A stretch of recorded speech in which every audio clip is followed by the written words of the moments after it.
এই দেখো বন্ধুরা, আমি আম খাচ্ছি। তোমরা খাবে? তোমরা কেউ কখনো খেয়েছো কাঁচা মিঠে আম?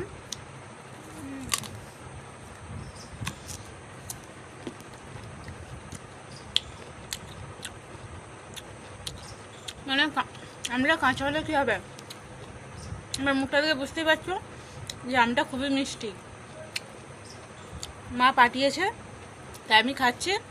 ভাবলাম তোমাদের সঙ্গে শেয়ার করি। তো তোমাদের যদি কারোর খাওয়ার ইচ্ছে থাকে তাড়াতাড়ি চলে আসো, ঠিক আছে? এখন অনেকটাই আছে,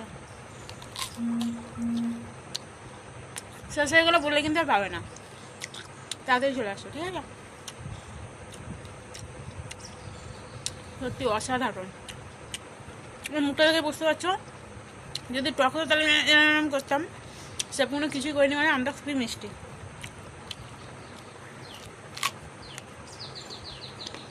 আমি তো ফার্স্টে খসাটা ছড়াইনি, কামড় দিয়ে